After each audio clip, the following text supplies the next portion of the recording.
Since ancient times, humanity has had access to low-cost, low-tech, and most importantly, zero-awkward small talk method for dealing with social and mental struggles: bibliotherapy. Yes, reading isn't just for nerds, and books are not only for accumulating or decorations, they are actually therapeutic tools when they are used. This is backed by science. And no, I'm not talking about that self-help genre. We'll get to that mess in another video. Recent studies show that books can help people recover, not just by entertaining or educating, but by actually becoming an understanding companion. They provide courage to face modern life, insight for those feeling lost, and meaning for those drowning in existential dread. It's a therapy, but without the awkward, so how does that make you feel moments. And with empirical evidence, bibliotherapy has been found effective for depression, alcohol dependence, panic disorders, and even self harm. So, yeah, books are out here doing more for mental health than some overpriced wellness sessions. I, of course, do not underestimate the functionality of classic ways of therapy, but therapy shouldn't be a luxury, right? They need to be democratized. Millions of kids grow up in poverty, struggling with bullying, grief, rejection, mental health issues, substance abuse, and sometimes just a general sense of meaninglessness. But getting professional help while also struggling financially, that's like trying to run a marathon with a backpack full of bricks. It's a tool, a way to help people live healthier lives. So, bibliotherapy can be a solution, but how does it exactly work?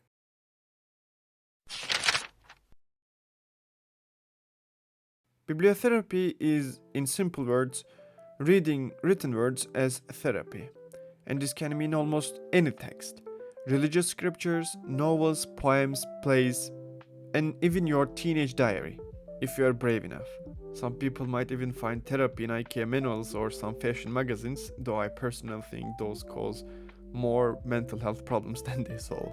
Maybe written fiction can be more effective for several reasons, but there's also something called cinema therapy. For example, Monsters Inc. can help a kid overcome their fear of the dark. Apparently, nothing screams comfort like giant, furry, or funny looking creatures coming out of your closet.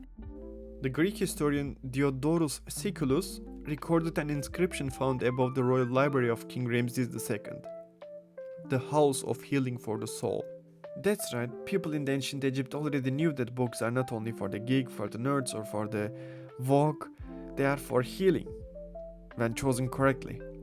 Fiction allows us to see our own lives mirrored in the stories, even in the ones written thousands of years ago, because probably all of our inner conflicts or struggles have already been experienced in this world. Narratives help us process emotions and conceptualize abstract feelings through metaphors, allegories, and characters that struggle just like we do. In a way, bibliotherapy is like learning from history. Historically, religious texts were read to patients for healing. During World War I, military hospitals provided books to wounded soldiers to help them process trauma and transition back to civilian life. Bibliotherapy has outperformed placebo treatments for depression. It's been used in rehab for soldiers. Basically, books were the original emotional support.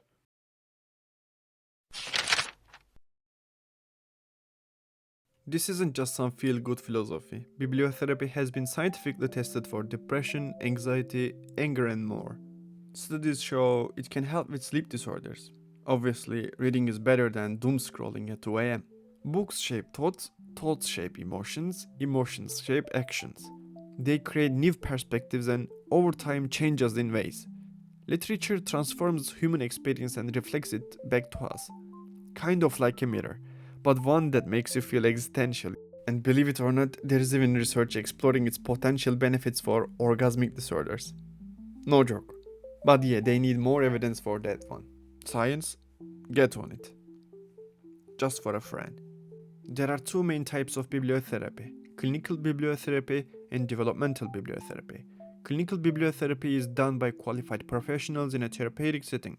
Developmental bibliotherapy, on the other hand, is more informal, like when a teacher, parent, or friend recommends a book to help someone through a tough time. Of course, it's always a good idea to seek professional help.